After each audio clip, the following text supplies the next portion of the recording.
شباب أولى ثانوي، ازيكم؟ عاملين ايه؟ يا رب تكونوا كويسين وكل حاجة تكون ماشية معاكم كويس. طيب، أسهل درس في العالم هنحل عليه النهاردة اللي هو الدرس الأول في يونت 5، اتوميك أو اتوم كومبوننت، مكونات الذرة. طيب، احنا في الدرس ده خدنا 3 أفكار يا جماعة والله. الذرة جواها ايه؟ بيلف حوالين النيوكليوس ايه، رذرفورد قال ايه، بور قال ايه، ازاي بجيب الاتوميك ماس، تمام، وقانونين الانرجي سواء كان بالجول او بالمليون الكترون فولت. طيب، تعالى معايا كده نحل اول سؤال. بيقول لك what is the number of each proton and neutron. طيب، واحده واحده. ده مركب كوبالت، في رقم تحت وفي رقم فوق. الرقم اللي تحت كام؟ 27. يبقى البروتون بكام؟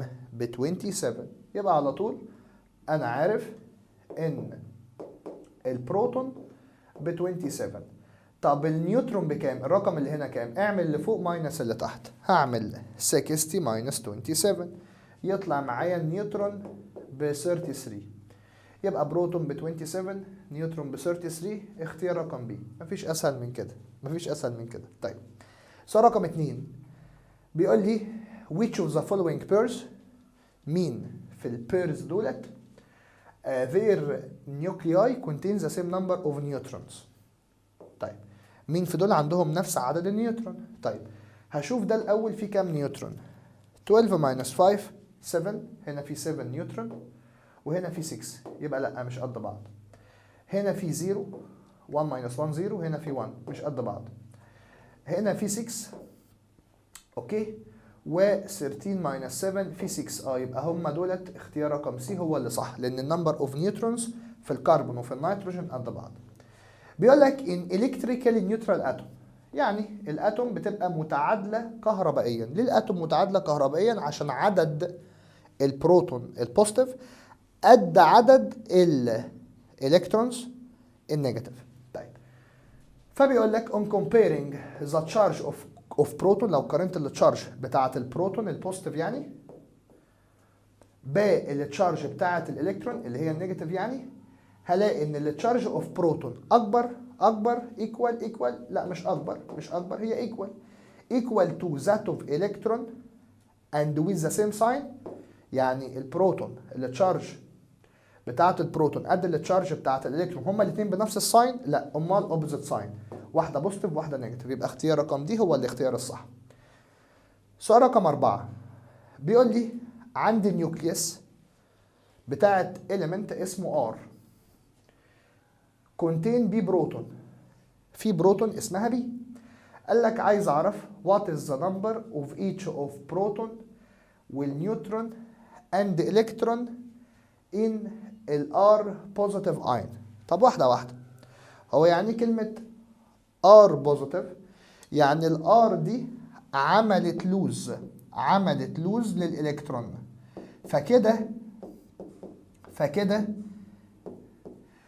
الرقم اللي تحت، يعني مثلا يعني لو element R ده في تحت 3 وفوق 7 مثلا يعني، ف7 ماينس ال3 في 4، ده عدد النيوترون، ده عدد البروتون، وده مجموع البروتون والنيوترون. طيب، انا بقول لك ان element R ده عمل لوز، خسر 1 الكترون.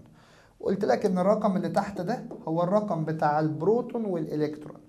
طيب، طالما انا خسرت 1 الكترون، فالتلاتة دي 3 ولا 3 نقص منها 1؟ 3 نقص منها 1 عشان هو خسر 1 الكترون. عدد النيوترون ما جتش جنبه. طيب، عشان كده لك عدد البروتون بي، بي بس، دي لا. طيب، عدد النيوترون كل دول صح، ان بس ما جتش جنبها. طب عدد الالكترون بي ماينس 1، يبقى انا هختار اختيار رقم ايه. دايما يا جماعه عدد الالكترون وعدد البروتون هو، بس لما الالكترون تلوز 1 يبقى انا كده عدد البروتون ده خسر 1. طب لو كان بوزيتيف 2 يبقى عدد البروتون ده خسر 2. يبقى دايما عدد البروتون وعدد الالكترون بيبقوا زي بعض. عشان كده عدد الالكترون هو عدد البروتون ماينس 1 عشان انا عملت لوز ل 1. طيب، بصوا يا شباب، سؤال رقم 5 مديك جدول في شويه داتا كده لتو نيو element، شويه elements يعني. بيقول لك عايز اعرف doesn't represent correctly these two element، عايز اعرف ايه الغلط في الاثنين element دول. الاول تعالى نفصصهم كده واحده واحده. انا عندي ايه؟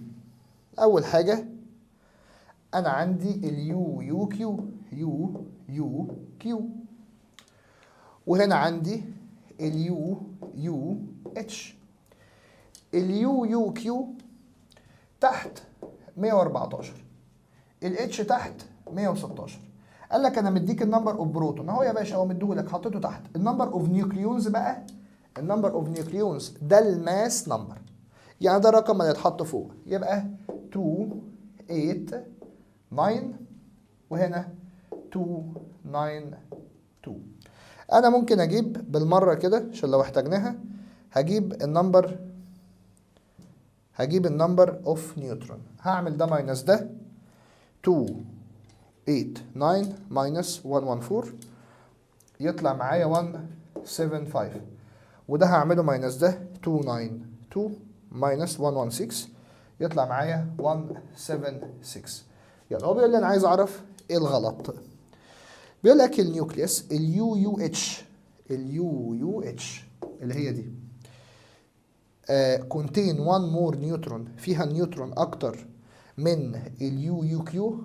اليو يو اتش فيها 176، دي فيها 175، فدي صح. مش بدور على الصح، بدور على الغلط. اليو يو كيو نيجاتيف 2، يعني اليو يو كيو دي عملت جين ل 2 الكترون. فين اليو يو كيو؟ اهي اللي هي دي. عندها كام الكترون؟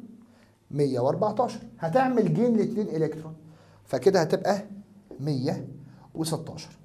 فهو بيقول لك اليو يو كيو نيجاتيف 2 عدد الالكترون اللي موجود في اليو يو كيو نيجاتيف 2 قد عدد الالكترون اللي موجود في اليو يو اتش.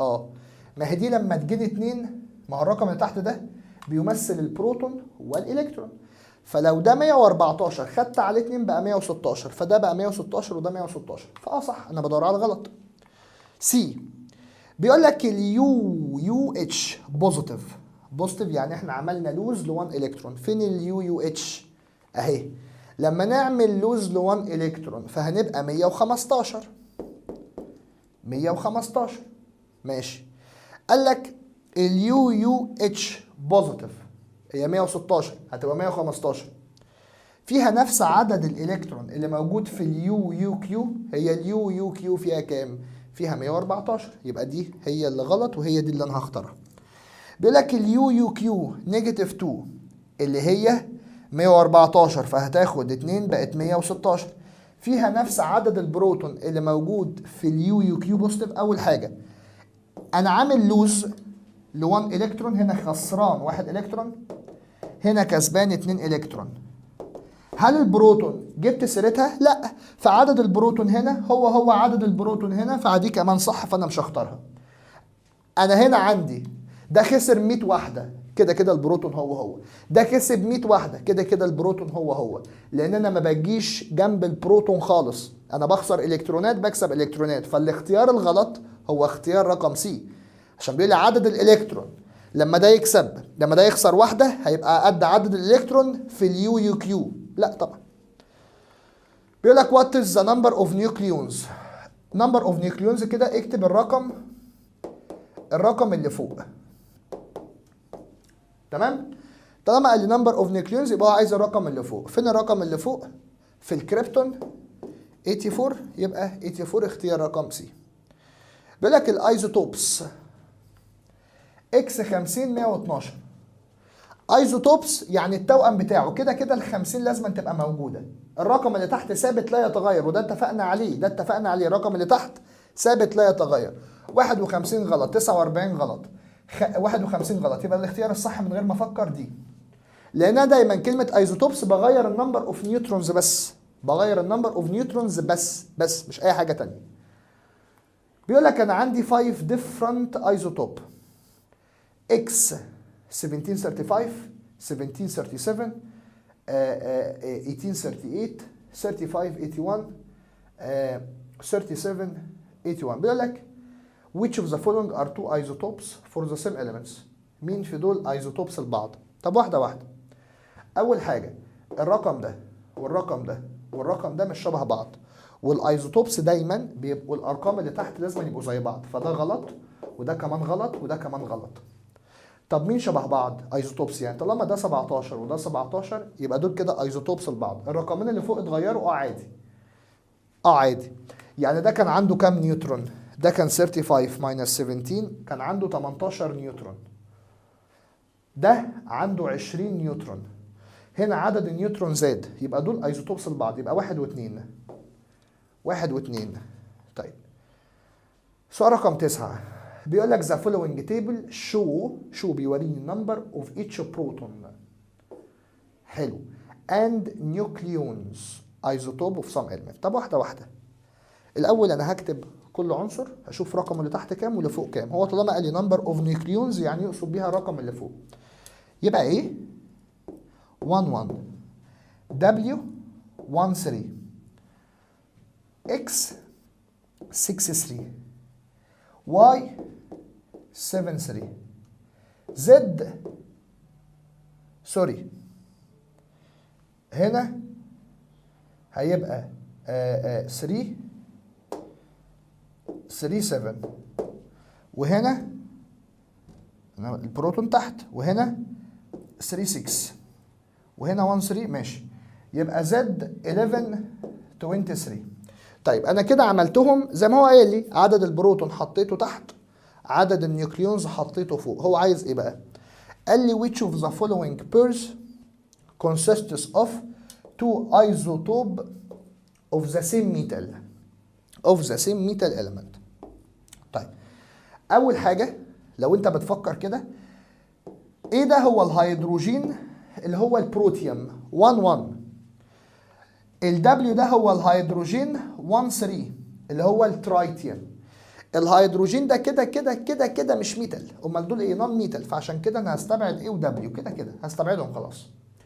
طيب ركز بقى معايا، انا ازاي اعرف ان ده ميتال؟ والله انا كنت بعرف ان الحاجه اللي معايا دي يا دكاتره ميتال عن طريق حاجه واحده بس، وهي اجي مثلا يعني اجي اقول لك مثلا اكس ب3 3 7 اكس 3 6 اكس مثلا 13 27. انا كنت باجي اعمل حاجه مهمه اسمها الكترونيك كونفيجريشن، كنت باجي اوزع، يعني عايز اوزع الالكترونات. طيب هو ده في كام الكترون؟ في 13، وزعهم يبقى 2 8 3. طب ده هاجي اوزعه 2 1، ده هاجي اوزعه 2 1. تمام. وكنت اجي ابص على الاوتر موست انرجي ليفل، كنت اجي ابص على اخر مستوى طاقه، ما هو دول اسمهم اوتر، دول اسمهم اوتر موست انرجي ليفل، على طول كنت ابص عليهم. والله لو لقيت فيه 1 2 3 الكترون يبقى ده ميتال، لو لقيت فيه 5 6 7 يبقى ده نون ميتال، وده اتكلمنا عليه قبل كده. طيب انا هاجي يا جماعه همسك ده واوزعه، لما اجي اوزعه 2 1 عنده 1 يبقى ميتال. طب ده 2 1 يبقى ميتال. طب ده 2 8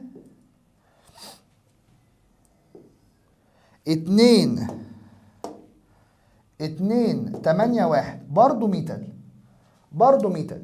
يعني الثلاثه دول ميتال، بس هو بيقول لي عايز اعرف مين الاثنين ايزوتوبس. والله الرقم اللي تحت هنا زي هنا ده لا، يبقى ده مش ايزوتوبس معاهم، يبقى انا هختار اكس وواي. فين اكس وواي؟ فين اكس وواي؟ اكس وواي اللي هو اختيار رقم سي. بس دولت الهيدروجين نون ميتال مش ميتال. طيب بيقول لك الايزوتوبس الكلورين 37 مختلف عن الكلورين 35 في ايه بالظبط؟ طيب اول حاجه يعني ايه كلورين 37 ويعني ايه كلورين 35؟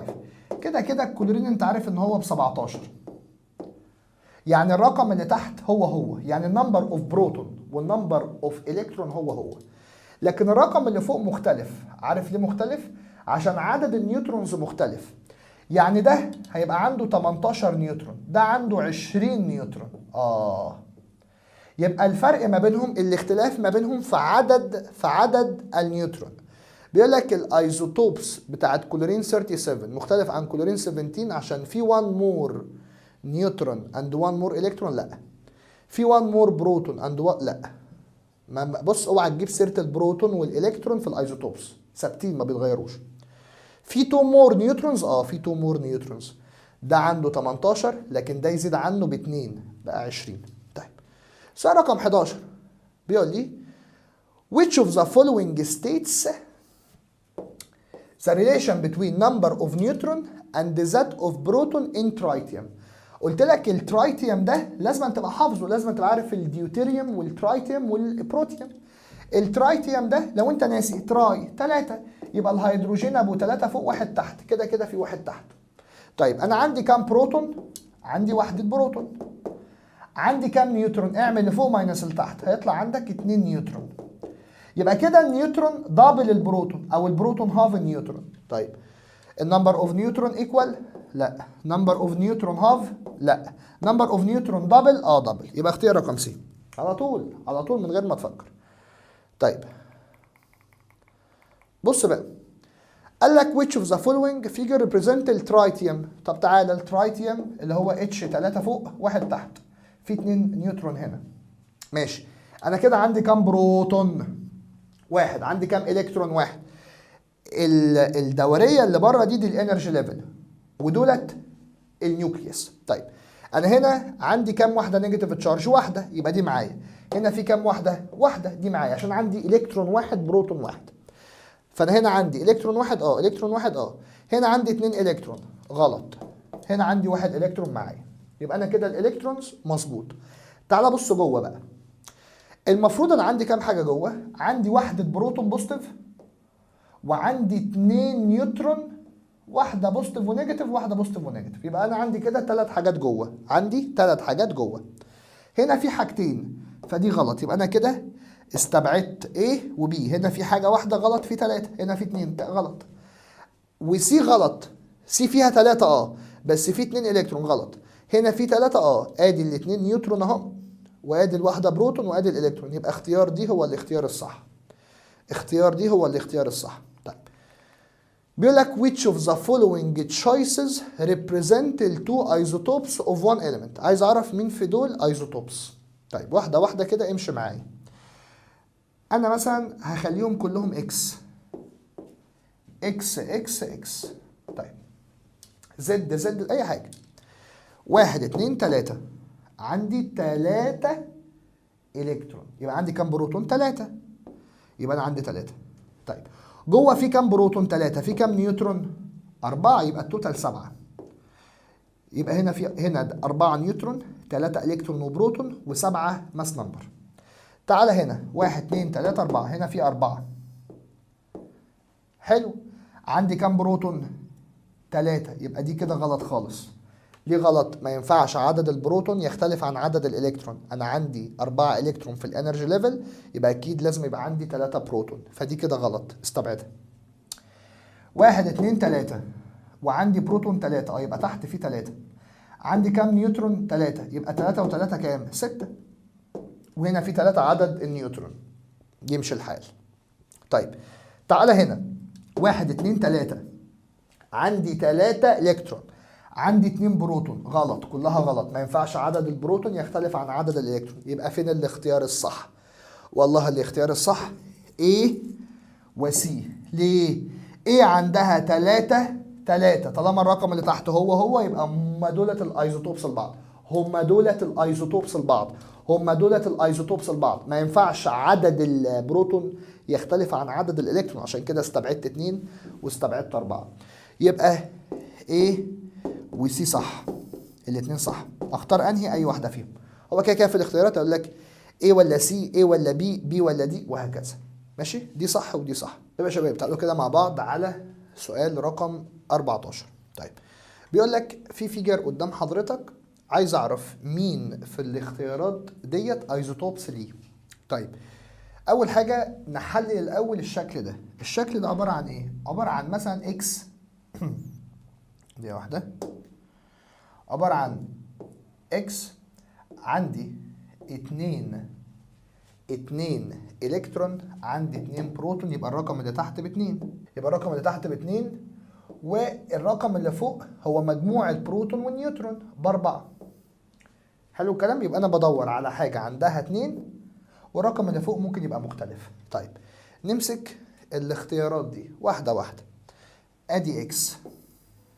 اوكي. طيب انا هنا عندي 2 الكترون ماشي، بس عندي 1 بروتون، ما ينفعش، لازم عدد الالكترون يبقى قد عدد البروتون، فده غلط. هنا عندي 2 مظبوط، وعندي 2 نيوترون. اوكي سوري، عندي 2 بروتون، يبقى عندي 2 الكترون و2 بروتون، يبقى مظبوط. وعندي 5، طالما الرقم اللي تحت هو الرقم اللي فوق عادي يتغير. طيب هنا عندي 2 وعندي 3، يبقى غلط، نفس المشكلة دي. هنا عندي 3 الكترون 3 بروتون، يبقى اكس 3 6. هو مظبوط عادي، بس ما ينفعش يكونوا دول ايزوتوبس لبعض. ليه؟ هنا في 2 هنا في 3، فدي غلط. يبقى الاختيار الصح هو اختيار رقم ايه؟ اختيار رقم بي. والمفروض ان دي بيبقى ليها الوان كده عشان بس بعرف مين بروتون، زي اللي فوق مين بروتون ومين نيوترون، فما تتلخبطش. سؤال رقم 17 سؤال سهل قوي. بيقول لك كل ده حديد اف اي، والرقم اللي فوق متغير، ده معناه ان عدد النيوترون بيتغير، بس كلهم عندهم 26 تحت، كلهم عندهم 26 تحت، كلهم عندهم 26. اوكي. هو بيقول لك ليه كل الايزوتوبس بتاعه الحديد عندهم نفس الكيميكال بروبرتيز؟ طب ما سهله، عشان هم كلهم عندهم نفس النمبر اوف الكترون او نفس النمبر اوف بروتون او نفس الاتوميك نمبر. يبقى هم كلهم عندهم نفس النمبر اوف الكترون in the outermost energy level. ماس نمبر لا، ما الماس نمبر بتتغير. نيوكليونز هي الماس نمبر. نيوترون لا، ما بتتغير. يبقى كلهم عندهم نفس النمبر اوف الكترون. طيب السؤال ده لو جالك في الامتحان فيسعدنا يا هنانا. ليه؟ سؤال عبيط. مديك 2 ايزوتوبس للكلورين، عايز اعرف الاتوميك ماس بتاعه الكلورين كام. هشوف ده بيشارك بكام وده بيشارك بكام واعمل لهم بلس. طيب عشان اجيب ال AMU بتاعه الCl لازم اشوف كل واحده من دول بتشارك بكام.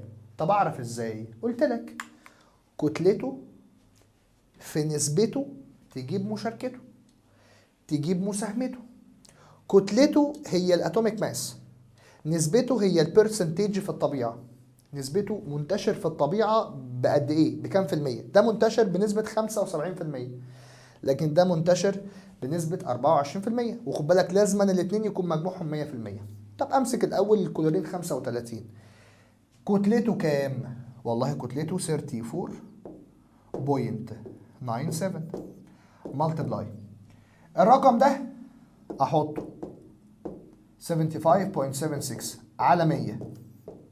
اوكي، الحركه اللي انا عملتها دي هجيب ده بيشارك بكام. طيب بلس اشوف ده كتلته كام؟ 36.97 ملتبلاي نسبته كام؟ 24.24 اوفر 100. اوفر 100 دي عشان اطير البرسنت. حلو الكلام. طيب هتقسم ده على ده هيطلع معاك تمام 0.7576،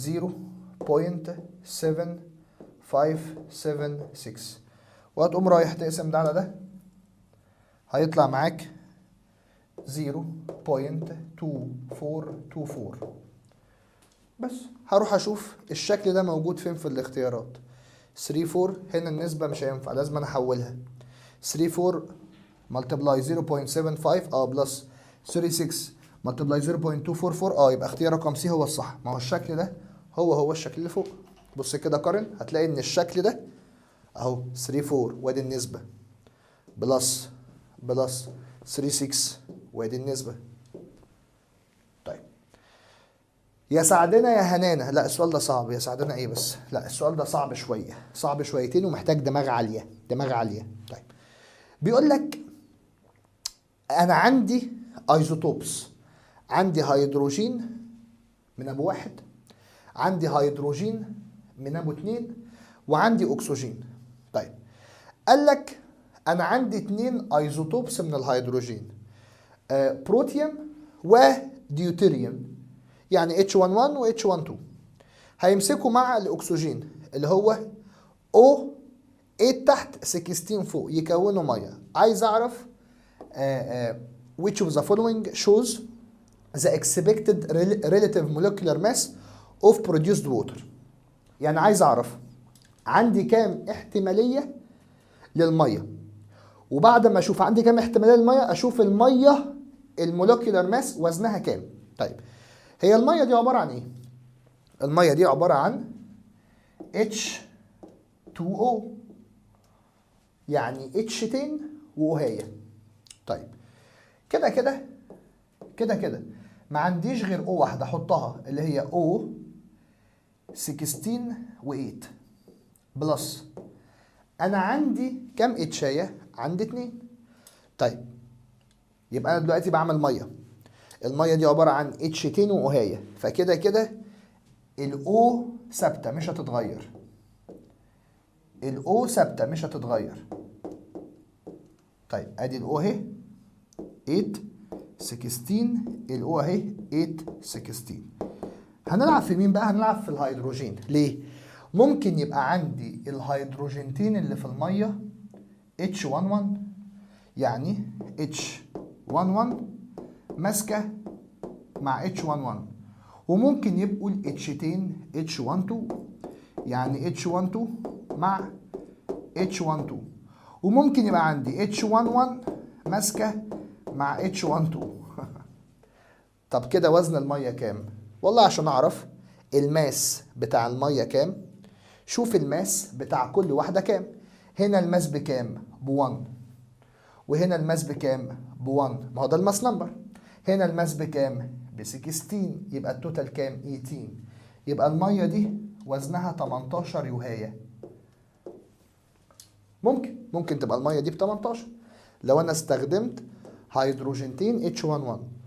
طب هنا 2 و2 4 و16 20، يبقى ممكن وزن الميه دي 20. ممكن لو انا استخدمت H12. ممكن وزن الميه دي لو انا خدت واحده H11 مع واحده H12 يبقى 1 و 2 3 3 و 16 19، ممكن برضو تبقى ب 19.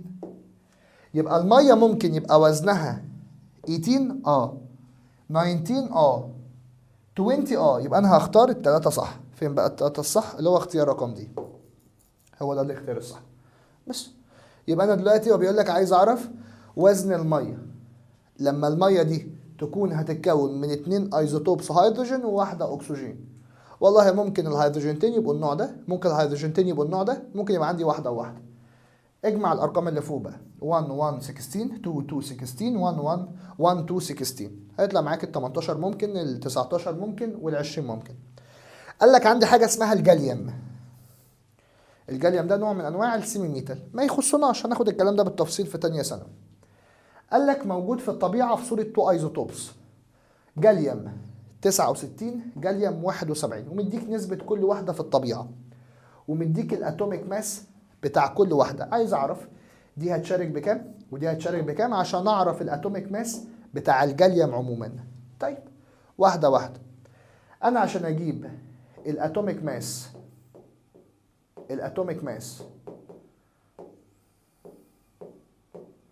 بتاع الجاليوم همسك ال 69 اشوف كتلته بكام؟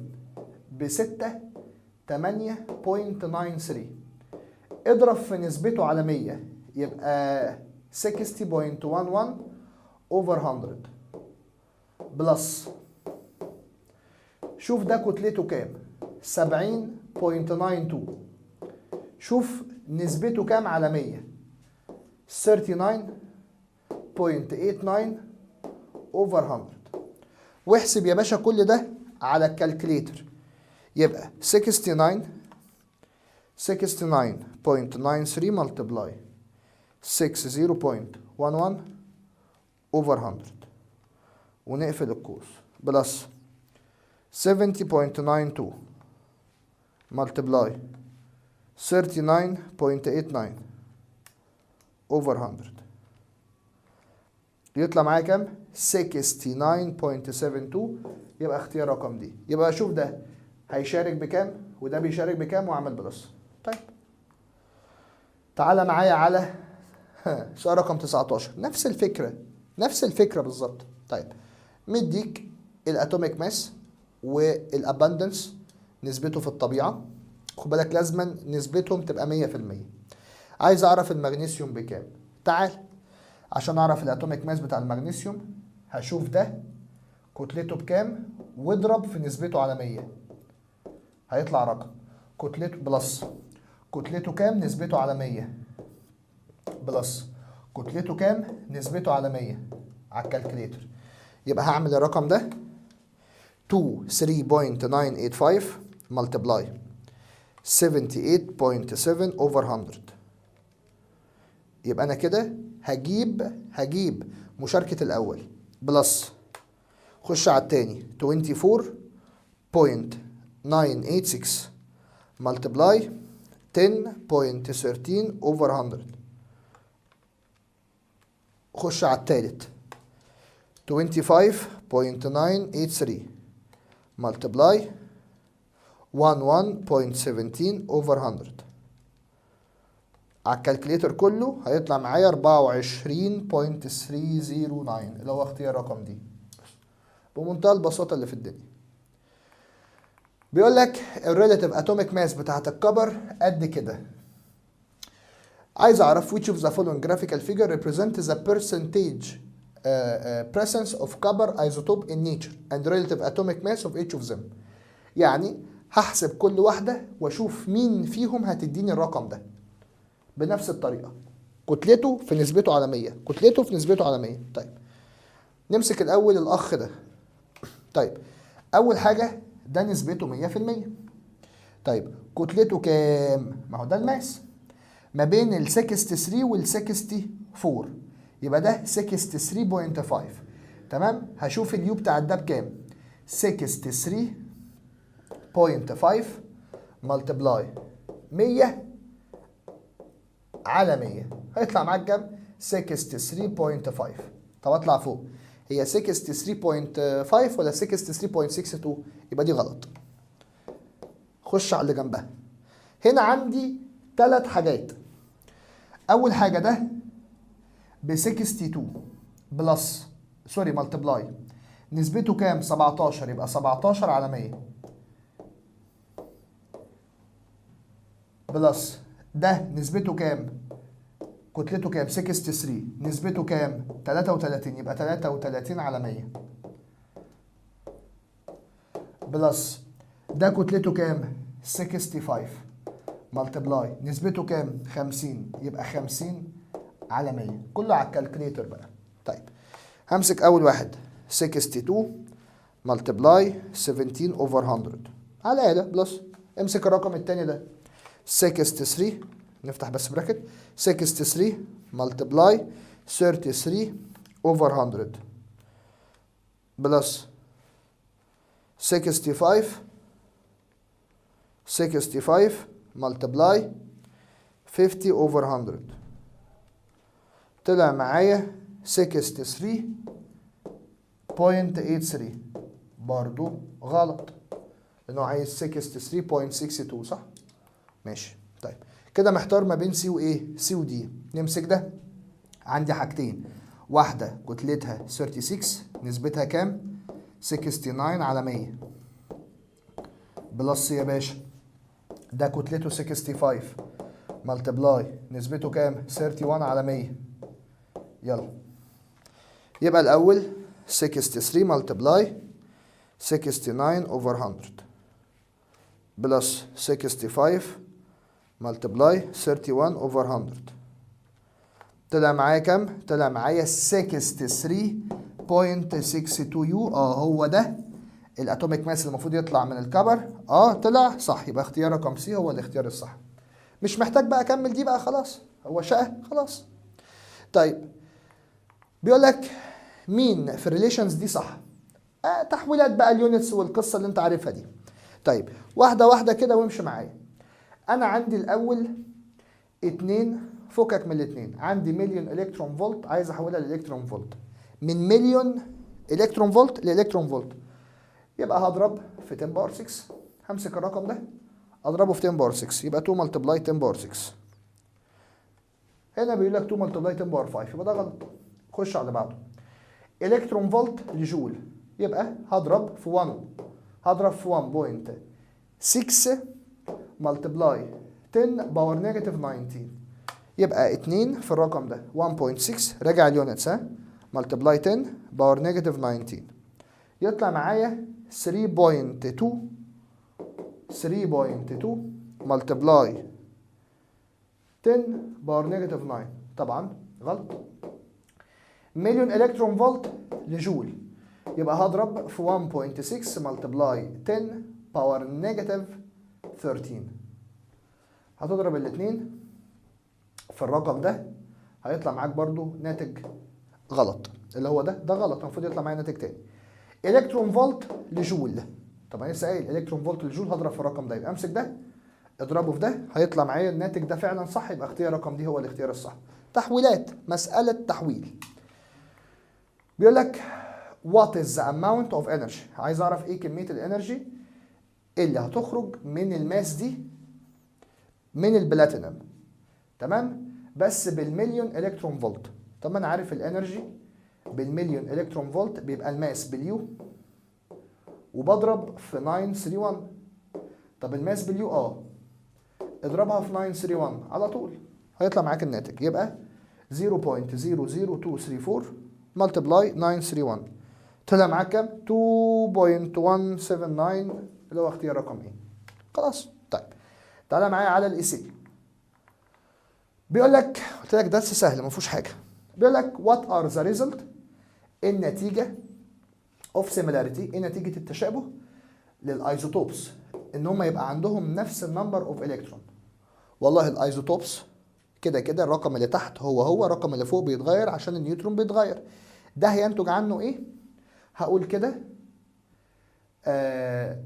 they are similar in chemical properties، هيبقوا شبه بعض في الصفات الكيميائية، بس كده هيبقوا شبه بعض في الصفات الكيميائية اللي هي الكيميكال بروبرتيز، عشان النمبر اوف الكترون هو. طيب تعالى معايا كده، element x ادي x، element y ادي y، element z ادي z. يا حلاوته. بيقول لك الزد ب 29، يبقى 29 تحت، الاي ب 65 فوق، 20 25 48. لا ثانية واحدة بقى، احنا بنستعجل. طيب كده احنا عملنا دي صح خلاص، اوكي. طيب انا الاول هجيب النمبر اوف نيوترون، هعمل 65 ماينس 29 هيطلع معايا 36. امسك الواي بقى، بيقول لك الزد ب 20 ادي 20، الان ب 25 يبقى احط هنا 25. اجيب ازاي الماس نمبر؟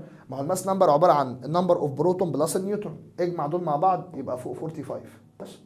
تعالى على الزد، الان ب 48 يبقى هنا في 48، الاي ب 84 ادي ال 84.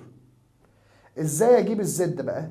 طب ما انا عارف لو انا عندي 48 نيوترون والنيوترون والبروتون 84، اعمل لهم ماينس، يبقى 84 ماينس 48 يبقى 36، هيطلع معاك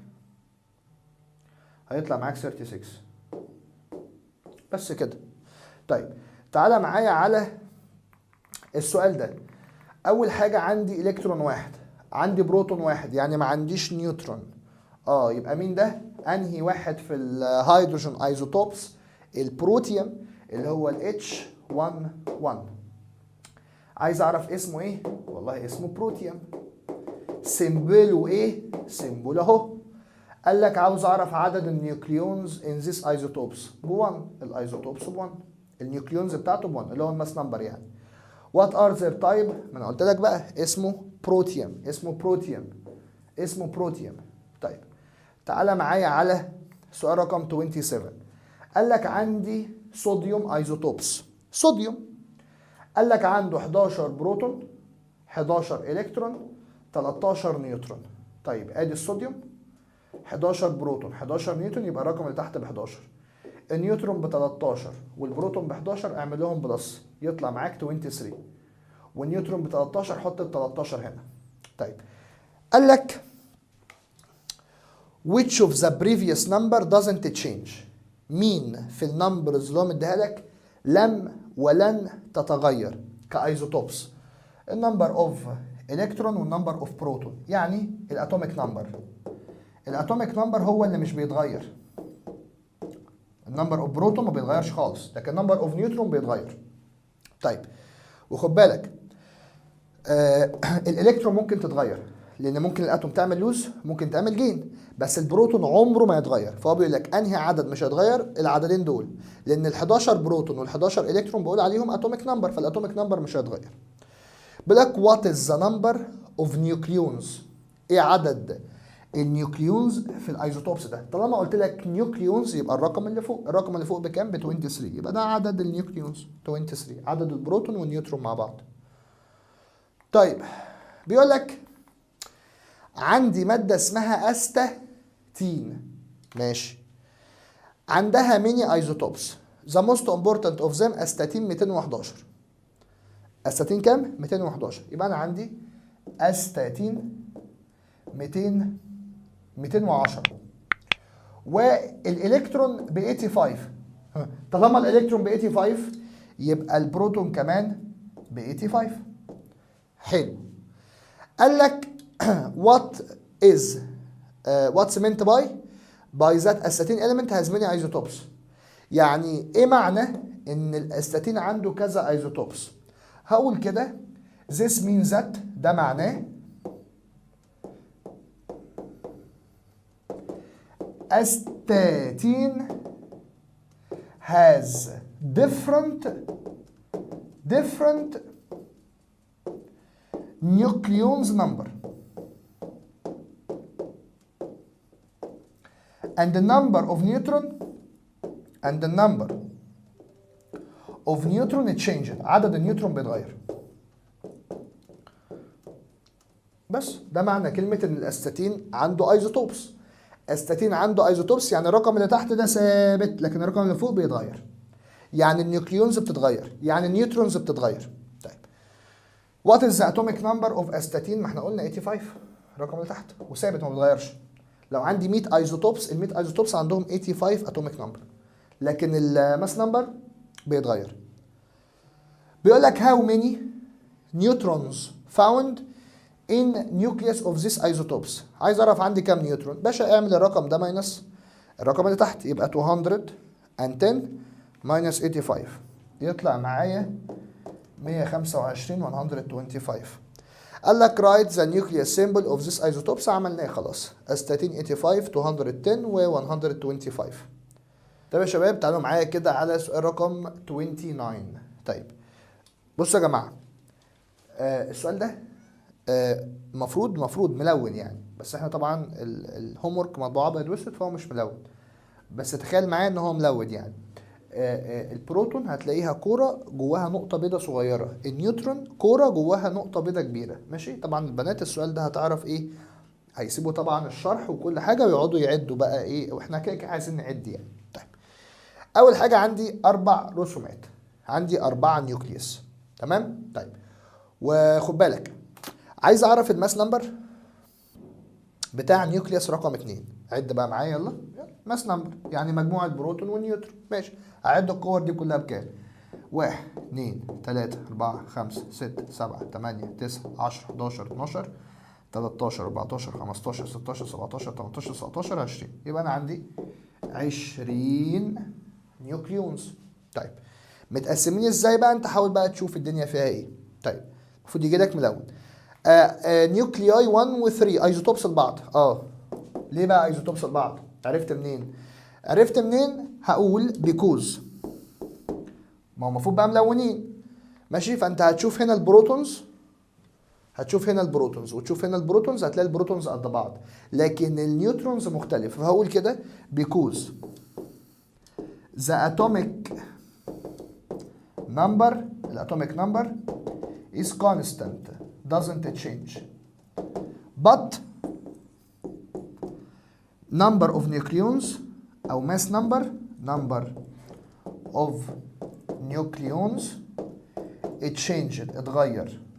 النمبر اوف نيوكليونز اتغير. النمبر اوف نيوترون اتغير. مسألة عبيطة جدا زهقنا منها. عايز اجيب الاتوميك ماس بتاع اكس. طيب انا اكس ليها كذا ايزوتوبس، وكل ايزوتوبس فيهم ليه الاتوميك ماس بتاعته، وليه الاباندنس انيشن، ليه انتشاره في الطبيعة كام في المية. طيب انا عندي 1 2 3 4 5 6. يا لهوي 6. لازم الستة دول يبقى مجموعهم كام؟ 100%. طيب امشي بقى معايا واحدة واحدة كده. امشي معايا واحدة واحدة. تلاتة. طيب بص يا دكتور، أول حاجة الماس بتاع كل واحدة تحت والنسبة فوق. طيب أشوف الأول إكس. يلا مش ورانا حاجة. أدي 1 بلس، أدي 2 بلس، أدي 3 بلس، أدي 4 بلس، أدي 5 بلس، أدي 6 بلس. طيب هبدأ الأول. ده بكام؟ ب74. يبقى 74 ملتبلاي نسبته كام؟ 0.89 على 100. شكرا. كده أنا هشوف ده مشارك بكام. خش على اللي بعده. اللي بعده ب 76 ملتبلاي نسبته كام؟ 9.37 over 100. خلاص خلصنا. خش على اللي بعده ب 77 ملتبلاي نسبته كام؟ 7.63 على 100. خش على اللي بعده 78 نسبته كام؟ 23.77 over 100. خش على اللي بعده 80. يبقى 80. نمسح بس الحتة دي. يبقى 80 ملتبلاي ال 80 دي نسبتها كام؟ 49.61 over 100. خش على اللي بعده والأخيرة 82 ملتبلاي نسبته كام؟ 8.73 over 100. اعمل ده كله على الكالكليتر، والرقم اللي هيطلع هو الاتوميك ماس بتاع اكس. شفت كل ايزوتوبس شارك بكام، وعملت سميشن ليهم كلهم. بيقول لك احسب الاماونت اوف انرجي. حاضر. اللي هتخرج من 0.2 جرام من سبستانس، بس احسب الطاقه مره بالجول ومره بالمليون الكترون فولت. كان في سؤال زي كده في كتاب الشرح بتاعنا الجميل اللطيف العسول. اول حاجه الانرجي بالجول بتبقى الماس بالكيلو جرام، وبضربها في السبيد اوف لايت 3 ملتبلاي 10 باور 8 سكوير. حلو الكلام. الماس بالكيلو جرام، انا هنا عندي الماس بالجرام، هحول من جرام لكيلو جرام، يبقى 0.2 ملتبلاي 10 باور نيجاتيف 3. يطلع معايا 2 ملتبلاي 10 باور نيجاتيف 4. ده كده بالكيلو جرام. اضرب في الرقم ده ملتبلاي 3 ملتبلاي 10 باور 8 سكوير، هيطلع معايا 1.8 ملتبلاي 10 باور 13 جول. حلو. عايز احول الى مليون الكترون فولت. في سكتين، لا اما تحول الجرام ليو تقسم على 1.66 ملتبلاي 10 باور نيجاتيف 24، لا اما تحول من جول الى مليون الكترون فولت. خد بالك من مليون الكترون فولت، الجول بضرب في 1.6 ملتبلاي 10 باور نيجاتيف 13. انا هنا بقى مش هحول من مليون الكترون فولت لجول، لا احول من جول لمليون الكترون فولت، فهقسم. فانا ممكن الرقم ده اقوم قسمه على 1.6 ملتبلاي 10 باور نيجاتيف 13. بس هقوم واخد ال 1.8 ملتبلاي 10 باور 13 اوفر 1.6 ملتبلاي 10 باور نيجاتيف 13. هيطلع معايا الانرجي بالمليون الكترون فولت 1.25 ملتبلاي 10 باور 26. ده بالمليون الكترون فولت. وخد بالك لو حولت الجرامز ليو وضربتها في 931 هيطلع معاك نفس الرقم. بيقول لك احسب الانرجي اللي هتطلع من تحويل 50% بس 10 جرام اوف راديو اكتيف سبستانس. 50% من 10 جرام يبقى انا هشتغل على 5 جرام بس. يعني انا حولت نص الكميه. طب ال 10 جرام نصهم كام؟ 5. فانا هحول 5 جرام بس. طيب تعالى معايا نشوف. اول حاجه الطاقه عايز احولها الى جول. يبقى الانرجي بالجول عباره عن ايه؟ عباره عن ماس بالكيلو جرام في السبيد اوف لايت 3 ملتبلاي 10 باور 8 سكوير. اول حاجه انا عندي بالجرام، فانت هتمسك ال 5 جرام دي تضربها في 10 باور نيجاتيف 3. يبقى 5 ملتبلاي 10 باور نيجاتيف 3 هيديك 5 ملتبلاي 10 باور نيجاتيف 3. اضربها يا باشا في السبيد اوف لايت سكوير ملتبلاي 3 ملتبلاي 10 باور 8 سكوير. هيطلع معايا 4.5 ملتبلاي 10 باور 14 جول. عايز احولها لمليون الكترون فولت. نفس الفكره والله. هقوم قاسم على 1.6 ملتبلاي 10 باور نيجاتيف 13. بس امسك الرقم ده 4.5 ملتبلاي 10 باور 14 اقسمه على 1.6 ملتبلاي 10 باور نيجاتيف 13. يطلع معاك كام؟ الانرجي بتاعتي بالمليون الكترون فولت 2.8125 ملتبلاي 10 باور 27 بقى مليون الكترون فولت. بس على طول. مسائل انرجي مسائل مضمونه لازم تضمنها في الامتحان. احسب الماس. عايز نحسب الماس. ترانسفورمد انتو قد كده، يعني الماس ده خرج طاقه قد كده. طيب عايز مره الماس ده باليو، عايز مره الماس ده بالجرام. طيب اول حاجه هجيبه باليو عشان سهل. مش احنا اتفقنا ان الانرجي بالمليون الكترون فولت ثانيه واحده.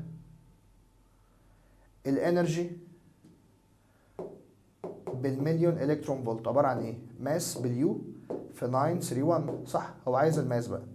يبقى الماس هجيبه ازاي؟ الانرجي احطها فوق على 931. ماشي. الانرجي بكام؟ 6.8419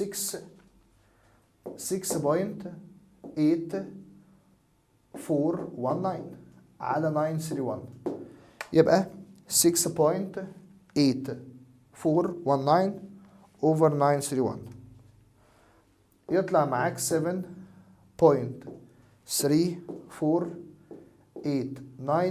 يو. انا كده جبتها باليو. طب حلو. طالما انا عندي الماس باليو ممكن احولها لجرام. ازاي؟ مش انا عارف من يو لجرام بضرب في 1.66